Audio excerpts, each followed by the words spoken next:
on emergency Can you get someone over here now, please? Well, okay, what does he look like? He's OJ Simpson. I think you know his record. First of all, he broke the back door down to get in.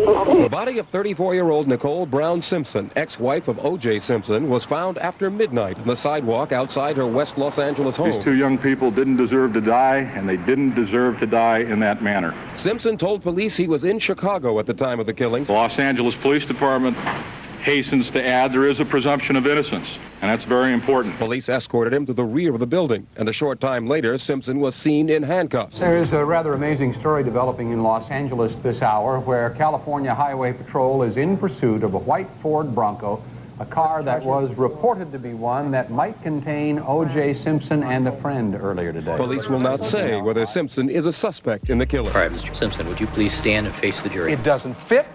If it doesn't fit, you must acquit. In the matter of the people of the state of California versus Orenthal James Simpson, we, the jury, in the above entitled action, find the defendant, Orenthal James Simpson, not guilty of the crime of murder. That you will not ask me another question about the case. I will never ask you again. We won't have to talk about it anymore. Just did you do it? No, I didn't. This is OJ Simpson in his words. In this podcast, we're looking at the words of OJ Simpson during his police interview, which took place on the day after his ex-wife was brutally murdered. You don't need a recap of the facts. The fact you're listening to this podcast suggests that you know the story. But we don't need to know much about the case. In fact, the background, the evidence, theories, they're all going to be irrelevant here. We're only dealing with what OJ says in this, his first police interview. Nicole Brown Simpson, OJ's ex-wife, was found murdered along with her friend Ron Goldman on the 12th of June 1994. And the next day, two LAPD detectives took OJ to a police station and interviewed him for just 32 minutes. The date is June the 13th, 1994, and the time is 13:35 hours. And we're here with O.J. Simpson. Is that Orenthal James Simpson? Now, the OJ case is famous for some of the crazy and controversial things that happened after this. You've got that Bronco chase, the controversial criminal trial where he was found not guilty, the civil trial that he lost, and OJ's book called If I Did It. But this podcast looks only at that first police interview. Using the actual voice recording of that interview, you'll be in the room with the detectives and OJ. This interview is his first chance to put his version of events on the record. He hasn't had much time to prepare or much time to think about what it is that he's going to say. When was the last time you saw Nicole? Now, this isn't one of those true crime podcasts that rehashes some Wikipedia articles and then ends with some half-baked assumptions and biased conclusions. I won't be spoon-feeding you theories based on really poor logic and lack of insight. Instead, together, we'll look forensically at what OJ says in this interview. Why? Because telling the truth is easy. However, telling a lie is hard. Think about it. You have to make up the lie. You have to construct it in your mind. You have to keep track of what it is that you've made up. And you need to make sure that all of that fits in with truth as other people know it. Things that other people already know, your lie can't contradict them. Which is why, rather than outright lying, someone who's got something to hide will tend to engage in truthful deception. That is, we will tell as much truth as we can without saying what we don't want to. We'll divert from what we don't want to mention, or we'll omit things that we want to hide. The trouble is that doing all this is stressful, and that mix of truth and lies, they come from different parts of your brain, and while you're working out the words that you want to say, there's a chance that the truth will slip out. We're going to look in his words, that is, inside the words that OJ uses in this interview, and detect where the stress is, detect where he is diverting, detect where he is omitting, and detect when that truth is leaking. And along the way, you'll learn skills that you can use in your life, whether that's helping you stand head and shoulders above others when it comes to looking at crime and criminals, to what your friends, your family, and your co-workers are truly saying to you. So when OJ's asked if he's ever been arrested, and he says, no, I was never really arrested. We're going to know that he's stressed and hiding something. And when we hear this... Paula is your girlfriend? Girlfriend, yeah. Paula who? Bobby Area. Could you spell it for me? B-A-R-B-I-E-R-I. We can take that answer and use it to point us to whenever OJ is being truthful and honest in this interview. That stress I'm talking about, guilty or innocent, OJ is being interviewed by the police about the murder of his ex-wife. Whatever the truth, he's going to be stressed. And I know most people think OJ is guilty, but we're going to do things differently here. We're starting with no assumptions. I'll warn you now that no matter what you think you know about the case, if I don't detect in his words that OJ is lying, I won't be twisting things to fit the popular narrative. I will always be honest with you. So this is a police interview and he comes in with a clean slate. Be honest with ourselves, this is something that doesn't happen enough in the true crime genre. We weren't there that night. Only OJ knows the truth about what he did. So let's be guided by his words, not our biases. If OJ has nothing to hide, he will be straightforward and honest. If he has something to hide, we're going to spot where he's hiding something. And if he's a lot to hide, the chances are he will tell a lie. Can we spot those? The stress that I've spoken about, it comes through when we talk in stutters and pauses. So we're going to look at when we hear OJ pause, think about what it is he wants to say, and stutter when he talks. We're going to look at the causes of that stress. What was OJ asked that made him stressed? And then how does he answer when he's stressed? Does he answer the questions directly? Are his answers consistent? Does OJ answer more than he's asked? Is he telling us a story? And when is he being honest? We'll go through this police interview forensically, line by line. At points, I'm going to sound pedantic, probably because I will be.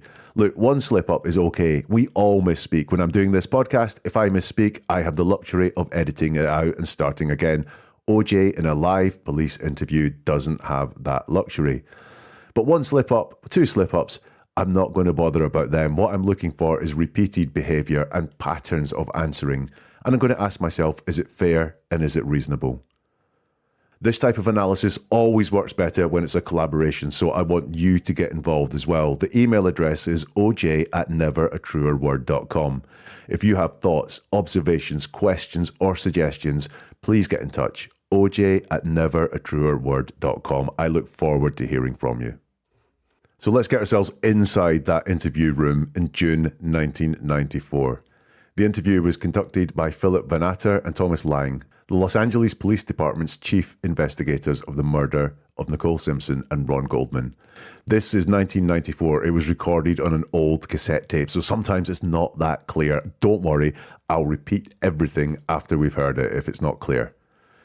The interview starts off with the basics that any police interview starts off with. This will be very useful to us because it's going to show how OJ tells the truth. Have a listen, see what you can spot. My partner, Detective Lang, we're in our interview room in Parker Center. The date is June the 13th, 1994, and the time is 13:35 hours. And we're here with OJ Simpson. Is that Orenthal James Simpson? Orenthal James Simpson. And what is your birthday, Mr. Simpson? July 9th, 1947. Okay. Prior to us talking to you, as we agreed with your attorney, I'm going to give you your constitutional rights. And I would like you to listen carefully, and if you don't understand anything, tell me, okay? Yeah. Okay, Mr. Simpson, you have the right to remain silent. If you give up the right to remain silent, anything you say can and will be used against you in a court of law. You have the right to speak with an attorney and have an attorney present during questioning. If you so desire and cannot afford one, an attorney will be appointed for you without charge before questioning. Do you understand your rights? Yes, I do. Are there any questions about that? Okay, you got to speak up audibly. Okay, so. no. Okay, do you wish to give up your right to remain silent and talk to us? Yes. That's the first minute of the interview, and we might listen to that and say it's very functional, but we can see within there how OJ behaves with questions that don't threaten him, and the answers are fairly factual. So we have to assume he's being honest about his name, his date of birth, and so on. And look at how he answers. He's first asked, is that Orenthal James Simpson? And he replies, Orenthal James Simpson. 3 words. And what's your birth date, Mr. Simpson, he's asked. OJ replies, July 9th, 1947. 4 words. He's then asked if he doesn't understand anything to tell him, and OJ says, all right. Really sharp and direct. No pauses, no having to think about what he has to say, and only answering the question that he's asked. He's asked if he understands his rights, and he says, yes, I do. 3 words, deals directly with the question that he's been asked, and he answers straight away. The last question in that section, a little bit different. He's asked, do you wish to give up your right to remain silent and talk to us? And OJ says, yes. So he takes some time to answer it, and that time is filled with and then he says, yes. And I guess that's potentially a stressful question. You're making a big decision there to give up your right to remain silent and talk to us. So is he just checking in that he really wants to do this? Or has he gone against his lawyer's advice? Whatever it is, the yes is different from the other answers that he's given there. It's not answered as sharply and it's not answered as quickly. But the first learn I have here is that when OJ Simpson is telling the truth, his answers come quickly and his answers are very short and only contain the answer to the question that he's been asked. And that is going to be so useful to us as we listen through the rest of this interview. Short answers, dealing directly with the question, answered quickly. That's OJ Simpson when he is being truthful. So what do you spot in the next question from Van Atter? Okay, and you give up your right to an attorney present while we talk? Yes. Okay. He's asked, okay, and you give up your right to have an attorney present while we talk. Again, this is something that is potentially sensitive. It's a big decision that OJ's made. And he says, yes. What's the Again, is it showing the stress around the question? Is he thinking, have I made the right decision here to have a conversation without my attorney present? Is he double checking that this is what he wants to do? Because once he said yes to this, there's no going back. So, it's different from everything else. Again, I think like the yes to do you give up your right to remain silent? Yes. It shows that he's got some sensitivity to the question, and we can look out for that style of answering questions. It will suggest that OJ feels some sensitivity towards answering the question. Let's carry on with the interview. All right, what we're going to do is we're investigating, obviously, the death of your ex-wife and another man. Someone told us that. Yeah, and we're going to need to talk to you about that. Are you divorced from her now? Yes. Dealing with the very end of that, first of all, Van Atter says, are you divorced from her now? And Simpson's reply is yes. Again, it's a very straight answer, a very direct answer to the question. Also, these are things that are facts. Remember I spoke about lies and truth, and when you make up lies, you have to check that they fit with the truth as other people know it. Verifiable answers. Whether OJ is divorced or not is a matter of public record. If you're the suspect of a double murder, even if you aren't guilty, you're not going to want to be found lying. So this is going to become important later on. But OJ, when he's asked these questions, again, it's a very short answer. It's very direct to the question. Are you divorced from her now? Yes. Do you remember I mentioned that stress shows up when we talk in stutters and pauses? Listen once again to the detectives asking OJ the questions. This is obviously stressful for them as well. Just listen. All right, what we're going to do is we're investigating, obviously, the death of your ex-wife and another man. Someone told us that. Yeah, and we're going to need to talk to you about that. Are you divorced from her now? Yes. Van Atter says, okay, all right. What we're going to do is we're investigating, obviously, the death of your ex-wife and another man. Lang says, someone told us that. Van Atter says, yeah, and we're going to need to talk to you about that. Are you divorced from her now? Lots of pauses, lots of lots of and false starts where he starts saying something and then says something else or repeats what it is that he's just said. So the detectives here are obviously feeling a bit of stress as well, whether it's just a very high-profile case or whether it's that OJ's fame has made them a little bit nervous about this interview. I don't know. But markers of stress, and we'll see this throughout the interview, both sides exhibit these telltale signs of being stressed when they talk. The interview continues with the detectives looking at the relationship between OJ and Nicole. How long have you been divorced? Officially, probably close to 2 years, but we've been apart for a little over 2 years. Van Atter asks OJ, how long have you been divorced? And OJ's answer is officially probably close to 2 years, but we've been apart for a little over 2 years. Officially is an interesting choice of words. Is there such a thing as an unofficial divorce? Yes, there is separation or there's a break in a relationship. These things happen. But OJ wants to say they've officially been divorced for 2 years. And look at how vague OJ is around the timings here. He introduces 2 vague words. Probably, one vague word. Close, another vague word. Probably close to 2 years. He doesn't say 2 years or almost 2 years or just over 2 years. It's probably close to 2 years. A bit of vagueness in the timeline there. And then he says, but we've been apart for a little over 2 years. Again, a little over 2 years. A little bit of vagueness there. Again, in how OJ talks about a time frame. And no, he was asked, how long have you been divorced? And he answers officially, probably close to 2 years. But unlike lots of what we've heard from OJ so far, where he only answers the question that has been asked, he gives some information that he wasn't asked for. He says, but we've been apart for a little over 2 years. The detective only asked how long that OJ and Nicole had been divorced. OJ tells him that, but then goes on to say how long they've been apart for. Obviously, it's important for OJ to tell the detective this. He wasn't asked for this information. He's volunteering this information. Why is he volunteering that information? It's a question right now. We'll see more as the interview goes on. So we're not that far into the interview. We're a couple of minutes in, and look what we've got already. We know how OJ talks, his pattern of answering questions when he's being honest. And I've got an indication of his relationship with Nicole, or at least his version of it, that he's quite sensitive around how long they've been divorced and how long they have been apart. Also, I've got that indicator of how OJ answers when the question causes him stress or apprehension. He starts with noises like and mm-hmm.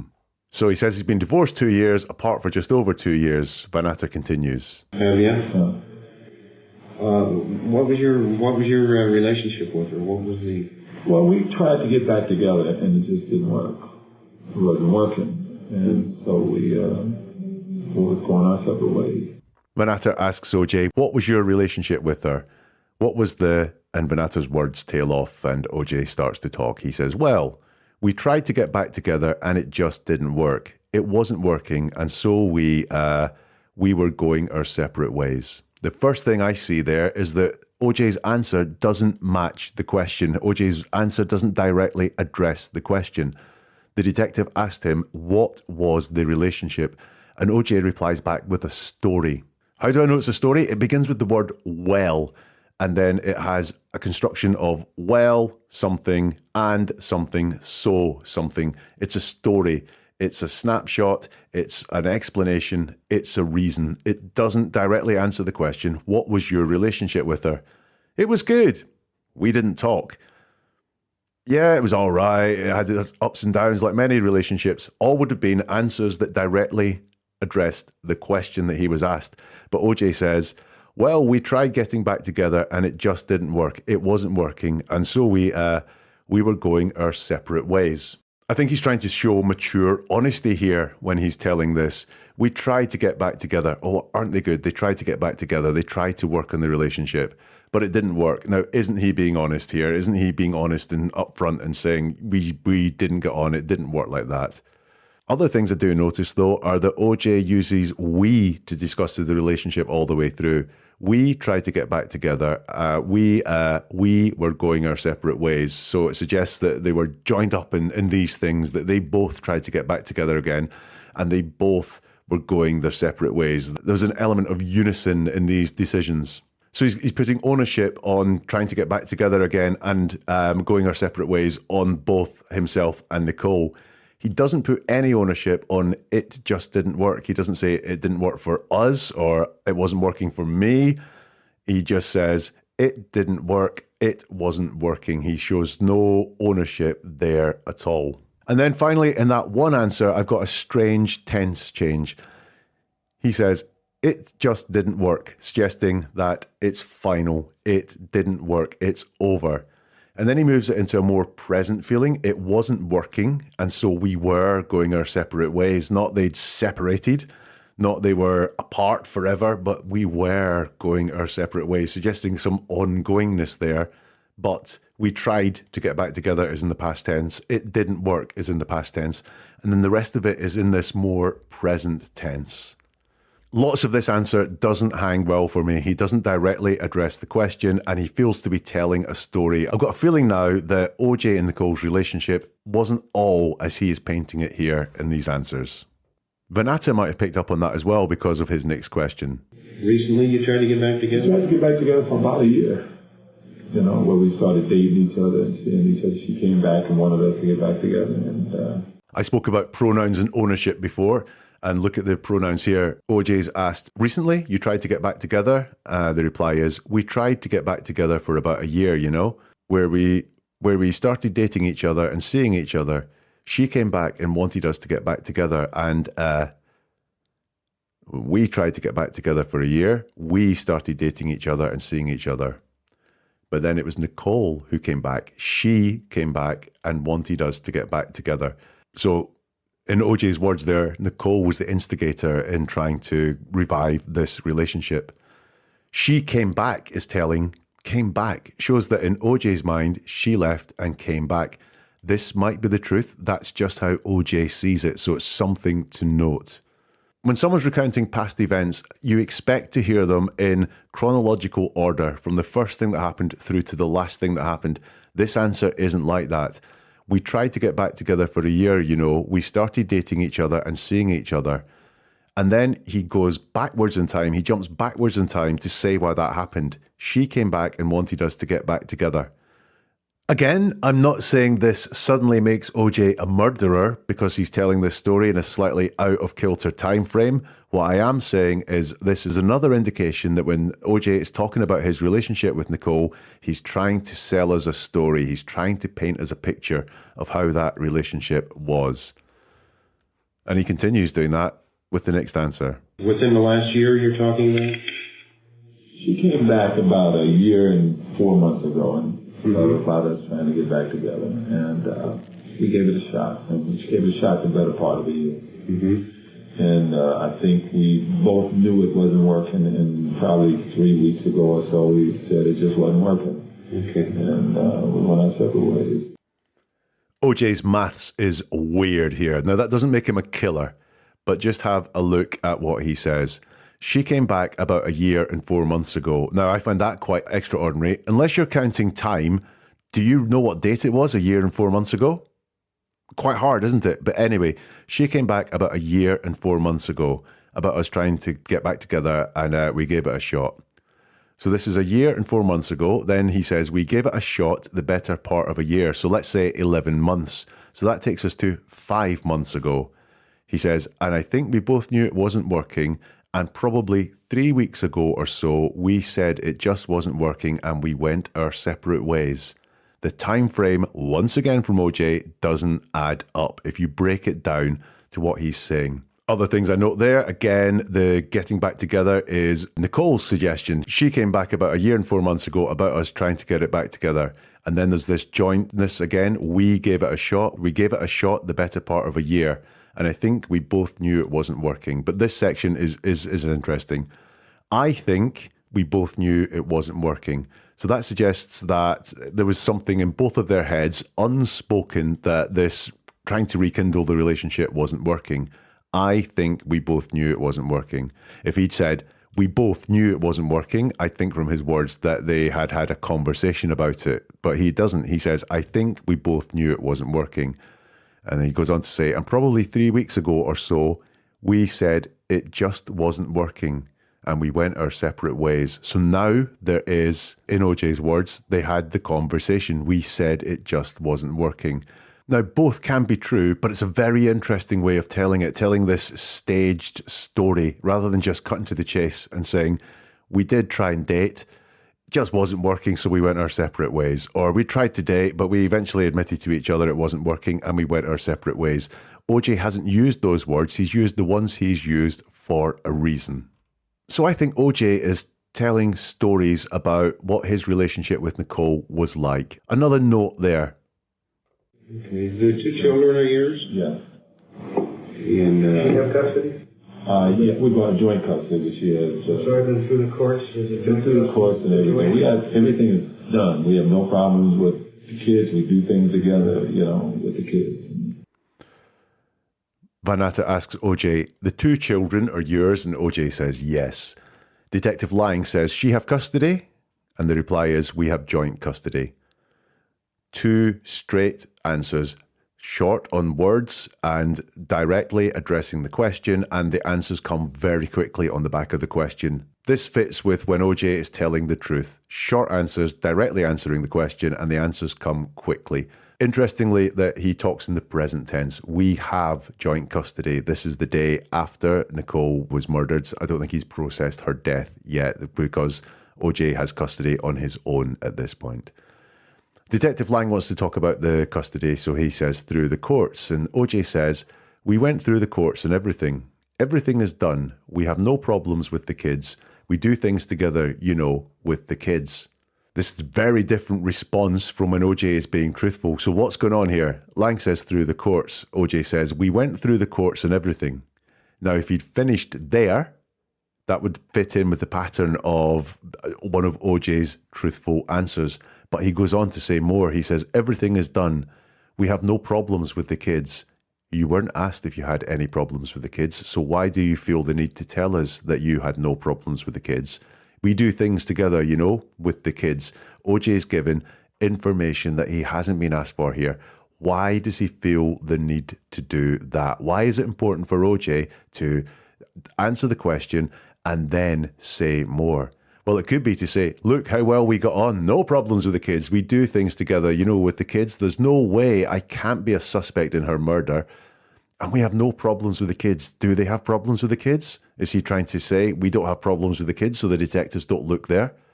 Or do they have problems elsewhere? Because he says we have no problems with the kids. He doesn't say we have no problems with any other things, only we have no problems with the kids. Interesting, though, that OJ feels the need once again to tell us how well they got on, how mature the relationship was, although they'd separated, how they dealt with each other in a reasonable manner. The detectives have more questions about how OJ and Nicole got on. Mm-hmm. How was your separation? Was that the first separation? Yeah, was there problems with that? For me, it was big problems. I loved her. I didn't want us to separate. Detective Van Natta asks OJ, how was your separation? Was that and Van Natta trails off. OJ says, the first separation? Van Natta replies, yeah. Was there problems with that? Simpson says, for me, it was big problems. I loved her. I didn't want us to separate.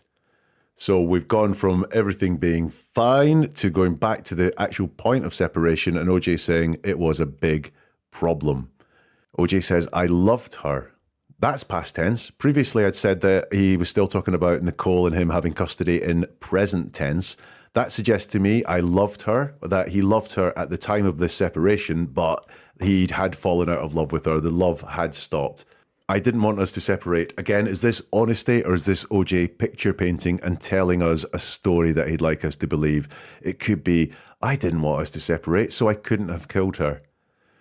OJ's asked a question that could be answered with simple yes or no. Was there problems with that? And OJ doesn't say yes anywhere in that answer. So I think this answer is constructed. Also, remember what I've been talking about, verifiable truths, that it's a bad idea when you tell a lie to tell a lie that contradicts what other people know to be the truth. If the truth is going to be easily found, and it was well known that OJ and Nicole did have big problems around the separation, the detectives are going to ask him about that next. If you've got any thoughts on what you've heard so far, email oj@neveratruerword.com. Those emails will come through to my phone, which is right here. I look forward to hearing from you. I look forward to you making my phone buzz. And I want to hear what you think about the words OJ uses or any questions that you've got. In the last episode of this podcast series, we'll come to some conclusions on whether OJ is being honest about what he was doing the night that Nicole was murdered, or if he is lying about what he was doing that night. And your thoughts would be much appreciated in that episode. So let's carry on with the interview. But I understand that she'd made a couple of crime reports, annoying crime reports or something. We had a big fight 5-6 years ago on New Year's. Mm-hmm. You know, she made a report. I didn't make a report. And then we had an altercation. about a year ago, maybe. Wasn't a physical argument. I kicked her door or something. We know how OJ is when he's being truthful. He answers the question straight away and in very few words. The opposite of what he does here. Vanata says, I understand she made a couple of annoying crime reports or something.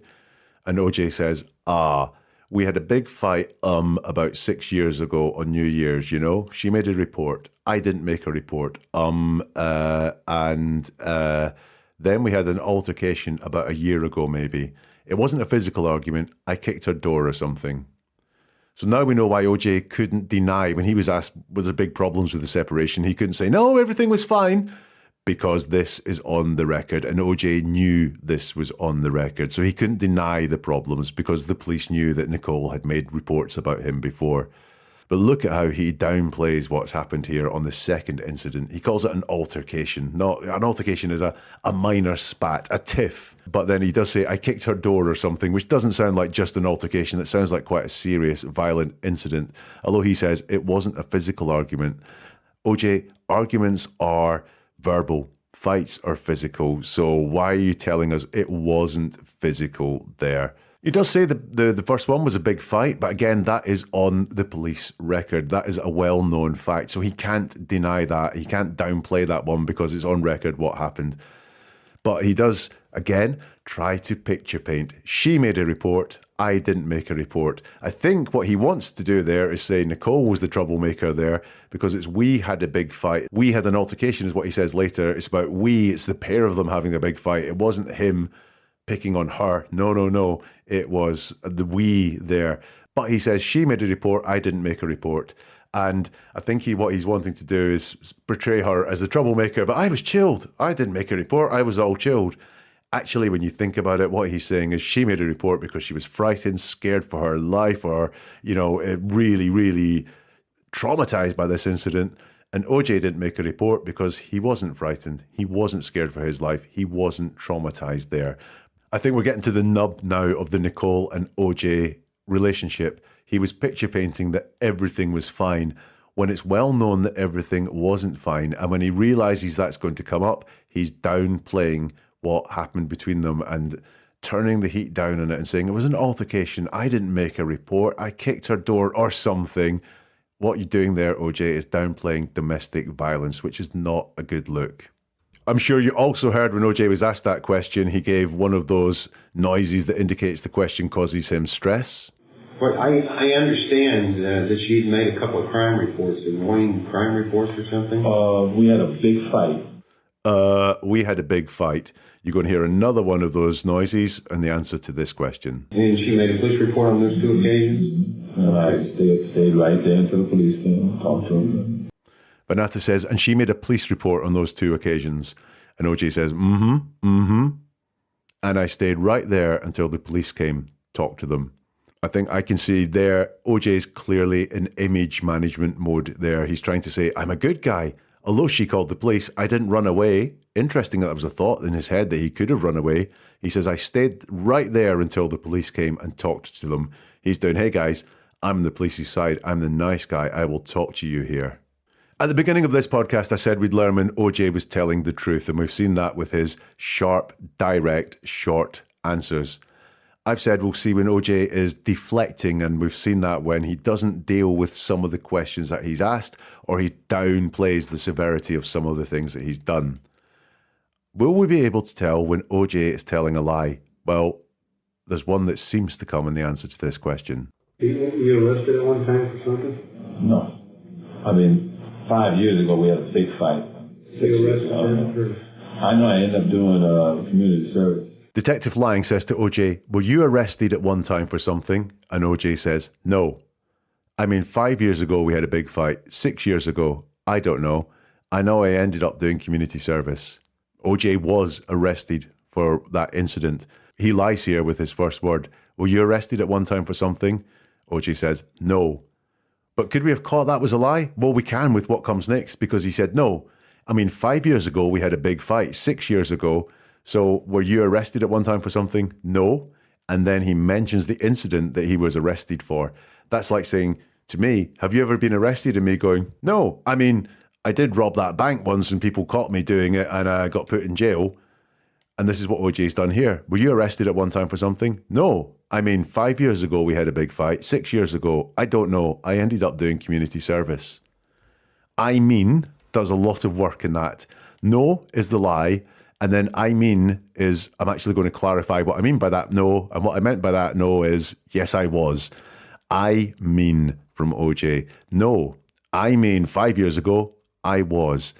I mean, remember that. We know this is a lie. We know that no in reply to this is a lie, but he does then tell us it was a lie because he says, I mean, yeah, I was arrested 5 years ago when we had a big fight. The way OJ has worded this lie and then this clarification, no, I mean 5 years ago we had a big fight, will become relevant as the interview goes on. OJ has been asked, were you arrested at one time for something? And OJ says, no. Obviously the police have done some homework, so they push on this. No. I was never really arrested. Manata says, so you weren't arrested? And OJ says, no. Again, noise at the start says stress is being caused by the question. The question was, so you weren't arrested? No, I was never really arrested. Again, there's a lie there. No. And then a qualification comes after it to tell us what the truth is. I was never really arrested. That's like saying to me, have you ever drunk Coke? And me saying, I've never really drunk it. That means I have drunk it, just don't drink it all the time. If you've never really done something, you have done it. And so when OJ says, no, I was never really arrested, he's saying, no, never really arrested. OJ, you were arrested. And so although we can say that the initial response, no, is a lie, he then goes on to qualify it, and actually the truth rises up. I was never really arrested. I was arrested. At this point, I think the detectives know that OJ is lying to them, certainly downplaying the consequences of his domestic violence. They never booked you in? No. Lang says, they never booked you, and OJ just says the one word, no. It's a sharp answer. Normally that would be an indication of truth from OJ, but how he has answered the other questions, I mean, I was arrested and never really arrested, means that we could spot in this that OJ is telling a lie. That's the end of the section of questions about the incidents that he had with Nicole, and I can see there OJ downplaying the domestic violence a lot. He's downplaying it in his language, calling it an altercation, and I kicked her door or something, and I stayed and I talked to the police. There was nothing serious here. I didn't make a report. He's downplaying those incidents a lot. The detectives then give him a much softer question. Can I ask, when's the last time you slept? I got a couple hours sleep last night. I mean, I slept a little on the plane, not much. And when I got to the hotel, I was asleep for a few hours when the phone call came. Bernata says, can I ask you, when's the last time you slept? And OJ says, I got a couple of hours sleep last night. I mean, I slept a little on the plane, not much. And when I got to the hotel, I was asleep a few hours when the phone call came. Now, did you spot the I mean in there? I mean came earlier when it was, I'm going to tell a lie, and then I'm going to qualify it a bit more and let the truth out.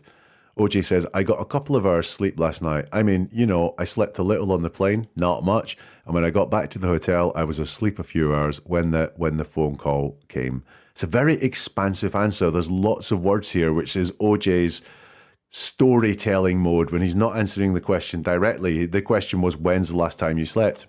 Last night at the hotel until the phone call came would have been a very direct answer to that question. Instead, he tells a story. Got a couple of hours sleep last night, a little on the plane, then I got a few hours in the hotel. He gives much more information than he was asked to provide. Why is he doing that? I've got a couple of reasons why this could be. He's just had these quite hard questions about past domestic violence incidents with Nicole that he was downplaying and they were causing him stress. Has he decided he's going to give this a long answer to put some of that stress away? When was the last time I slept? That's an easy one to talk about. So I can actually give my sleep schedule here and bring that stress down and hope that I can talk for long enough that no more hard questions come. Or is he trying to show how relaxed he was last night? I couldn't have murdered my ex-wife because look at the sleep. I slept on the plane. I was sleeping soundly at night before the phone call came. We don't know, but we do know that there's a reason why OJ has answered this question with more than he had to. So the storytelling going on there. Lang picks up with a question about Nicole's home arrangements. Did Nicole have a housemaid that lived there? I believe so. Do you know her name at all? Avia, something like that. Lang says, did Nicole have a housemaid that lived there? OJ says, I believe so, yes. Look, it's factual. It's straightforward. It's a 4-word answer. OJ's truth. Lang, do you know her name at all? OJ says, Elvia, something like that. Again, a very short answer. Again, this is OJ being truthful. Benata says, we didn't see her there. Did she have the day off perhaps? And OJ says, I don't know. I don't know what schedule she's on. Bear this one in mind. I don't know is one of the most honest answers there. People who are being honest have no trouble saying, I don't know, when they're asked a question to which they don't know the answer to. It's not quite a money-back guarantee, but if you hear someone say to you, I don't know, you can 99% guarantee this person is telling you the truth, but only those words, I don't know. If someone says to you, I have no idea, or someone says to you, I don't have a clue, be wary of those sort of answers, but honest people have no issue with saying, I don't know. And you can see there, OJ, chances are he wouldn't know Nicole's housemaid's schedule. And after some quite easy questions for OJ, the detectives have a harder one. When was the last time you saw Nicole? When was the last time you saw Nicole? OJ's answer is in the next episode of OJ in His Words. So what have we learned in this episode? Well, I think we've learned what OJ sounds like when he's being truthful. He answers very quickly, directly, in few words. That's not the case when OJ's asked about his relationship with Nicole. He is slightly evasive and he paints pictures there. Why does he want to do that? He's downplaying the domestic violence incidents as well. Why is that? Does he want the police to look the other way? Or is he just genuinely scared that because of his past track record, the police are going to suspect him of the murder of Nicole? What do you think and what have you noticed? Let me tell you, the more people you involve in this, the richer the conversations you can have. So don't feel like you have to think about this all alone. Share this podcast and discuss your thoughts with your friends and others in the community. You'll find the conversations that you have with them after looking at something like this are fascinating. You can discuss it with me too. Email oj@neveratruerword.com. That's the email address, oj@neveratruerword.com. And I'll include the most thought-provoking observations and questions in the final episode of this podcast. If you go to connect.neveratruerword.com, you can also share your thinkings with me on social media. And that email address and the social media addresses are all in the show notes for this podcast. There's some bonus OJ content on the Never a Truer Word Facebook group, which you can find also on connect.neveratruerword.com. And finally, do you have pedantic friends, the type of person who is always picking up on what people say? Share this podcast with them. They will love you for the validation that you gave them. So, next time, the detectives asked OJ what he was doing on the night that Nicole was murdered. When did he last see her? What was he doing around the time of the murders? How will OJ answer? What words will he use? OJ Simpson in His Words. Just did you do it? No, I didn't.